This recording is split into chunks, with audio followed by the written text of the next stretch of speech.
ആലപ്പുഴ പുന്നമടക്കായലിന്റെ ഓളപ്പരപ്പിൽ വിസ്മയം തീർക്കാൻ കൊച്ചി കായലിൽ ഫ്രണ്ട്സ് ആർട്സ് ക്ലബ് അംഗങ്ങൾ തീവ്ര പരിശീലനത്തിലാണ്. 100 വർഷം പഴക്കമുള്ള വേമ്പനാടൻ വള്ളത്തിൽ രാവും പകലുമായി പച്ചാളത്തെ ഷൺമുഖ കായലിലാണ് പരിശീലനം. 16-കാരൻ അഖിൽ മുതൽ 45-കാരൻ മണിവരെയുള്ളവർ കൈമയും മറന്നുള്ള പരിശീലനത്തിലാണ്. ദിവസവും 6 മണിക്കൂറാണ് പരിശീലനം. ശ്രീജിത്താണ് ക്യാപ്റ്റൻ. പുന്നമടക്കായലിലെ ഓളങ്ങൾക്ക് മീതെ ചീറിപ്പായാനൊരുങ്ങുമ്പോഴും ഭീമമായ മത്സര ചെലവാണ് ഈ ചെറുപ്പക്കാരെ അലട്ടുന്നത്. മത്സര ചെലവ് 2 ലക്ഷം രൂപയോളം വരും. ധനസഹായം നൽകാൻ സന്നദ്ധരായി ഇതുവരെ ആരും എത്താത്തതാണ് ക്ലബിനെ വലയ്ക്കുന്ന പ്രധാന പ്രശ്നം.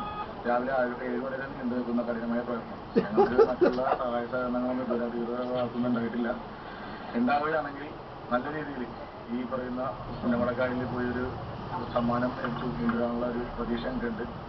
ഒന്നാം പങ്കായക്കാരനായ തായ് മുതൽ അമരക്കാരനടക്കം 25 പേരാണ് വള്ളത്തിൽ തുഴയേണ്ടത്. സ്പോൺസർഷിപ്പിന്റെ പിൻബലത്തിൽ ശാസ്ത്രീയമായ കായിക പരിശീലനവും കൃത്യമായ ഭക്ഷണ രീതികളുമായി മറ്റുള്ളവർ മത്സരത്തിൽ പങ്കെടുക്കുമ്പോൾ ഇവരുടെ വയർ നിറയണമെങ്കിൽ സ്വന്തം വീട്ടിലെത്തണം. കൗൺസിലർ മണികണ്ഠരാജ് അടക്കമുള്ള കുറച്ചു നല്ല മനുഷ്യരുടെ പിൻബലം മാത്രമാണ് ഇവർക്ക് ഇപ്പോൾ ആശ്രയം.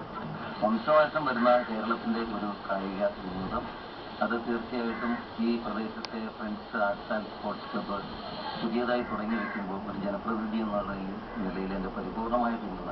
വൈപ്പിൻകാർ തുഴയെറിഞ്ഞ പടക്കുതിരയാണ് വേമ്പനാട് ചുണ്ടന്റെ മുൻഗാമി.